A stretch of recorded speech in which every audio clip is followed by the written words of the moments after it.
మంత్రి అచ్చెన్నాయుడు మీడియాతో మాట్లాడుతున్నారు. లైవ్లో చూద్దాం. కొనలేం, 4-5 రూపాయల కంటే ఎక్కువ కొనే పరిస్థితి మాకు లేదంటే వాళ్ళ మీద కూడా తీవ్రమైనటువంటి ఒత్తిడి తీసుకొచ్చి కొన్ని కఠిన నిర్ణయాలు తీసుకుంటామని చెప్పి వాళ్ళకు కూడా ఒక రేట్ ఫిక్స్ చేసి ఎట్టి పరిస్థితిలో 8 రూపాయలకి మీరు మామిడి కొనవాలి, 4 రూపాయలు మేము కేజీకి ప్రభుత్వం తరపున సహాయం చేస్తామని చెప్పి 2 మాసాల ముందు చెప్పి సిస్టమేటిక్గా మార్కెట్ యార్డులు తెరిచాం.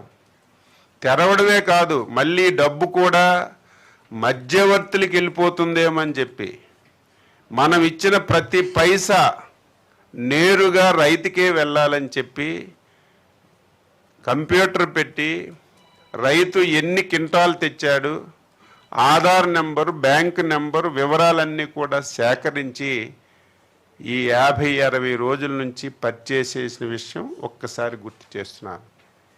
ఆల్మోస్ట్ పర్చేజ్ అయిపోయింది. అన్నమయ్య జిల్లాలో అయితే 99% పర్చేజ్ అయింది. తిరుపతి జిల్లాలో అయితే 98% పర్చేజ్ అయింది. ఒక్క చిత్తూరు జిల్లాలో 80% పర్చేజ్ అయింది. ఇంకా 20% పర్చేజ్ అవుతుంది. శరవేగంతో చేస్తున్నాం. ఇది తోతాపూరి మామిడి మీద జరుగుతున్నటువంటి వాస్తవం. దీన్ని పెళ్ళి అయిపోయిన తర్వాత 6 మాసాలకి మేళాలు వాగించినట్టుగా లేనటువంటి సమస్యని ఒక సమస్యగా క్రియేట్ చేసి పర్యటన చెప్పి ఒక నాయకుడు బయలుదేరిన విషయం ప్రజలు ఒక్కసారి గుర్తుపెట్టుకోవాలి. గత 5 సంవత్సరాలు మేము ఇటువంటి సమస్యలు వచ్చినా, రాష్ట్రంలో ఇటువంటి ఇబ్బందులు వచ్చినా మేమెవరమైనా సరే పర్యటనకి వెళతామంటే తెల్లవారిసరికే వచ్చి ఇంటికి తాళాలేసి హౌస్ అరెస్టులు చేసిన విషయం మీ అందరూ సజీవ సాక్షులుగా చూశారు. మేము ఒక ప్రజాస్వామ్యబద్ధంగా పనిచేస్తున్నాం. నిన్న పర్యటనకు వస్తామంటే పెర్మిషన్స్ ఇస్తామని చెప్పాం. పెర్మిషన్స్ కూడా వాళ్ళు ఒక సినిమా సెట్టింగుల్లో ఒక ప్లాన్డ్గా ఒక ఎమ్మెల్సీ వెళ్తాడు,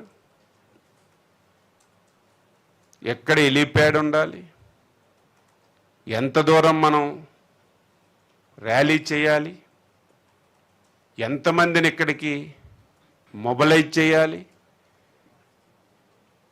దీనివల్ల రైతు సమస్య పరిష్కరించాలని ఆలోచన కాదు.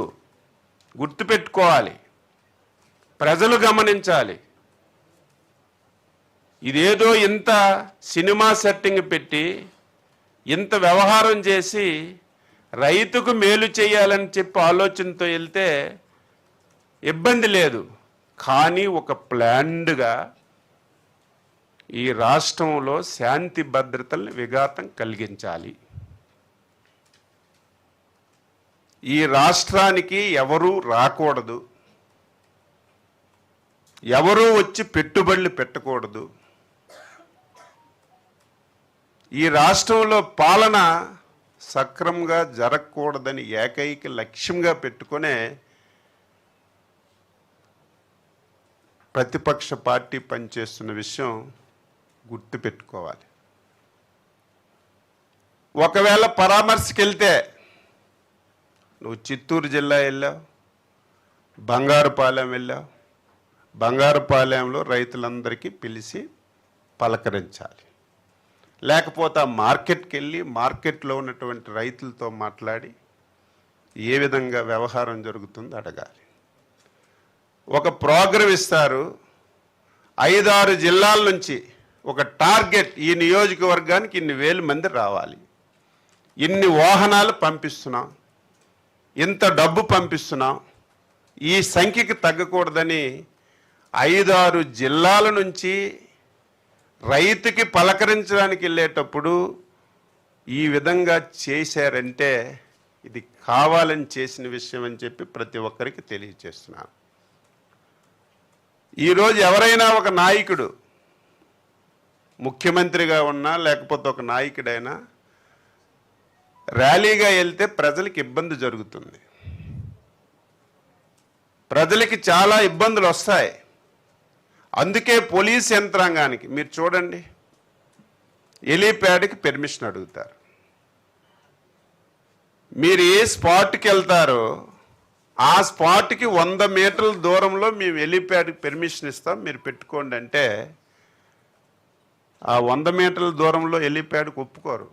మాకు 6 కిలోమీటర్ల దూరంలో కావాలి, అక్కడి నుంచి ర్యాలీగా రావాలి, మనుషుల్ని రఫ్రఫా కోసుకొని రావాలి. ఒక ప్లాన్డ్గా గత 4-5 సంఘటనలు కూడా మనం చూసాం.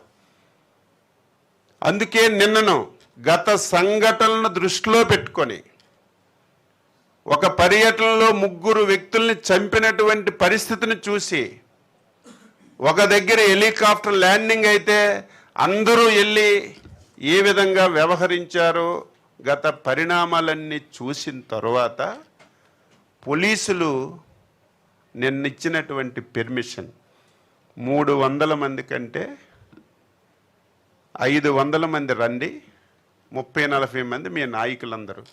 ఈరోజు ముఖ్యమంత్రి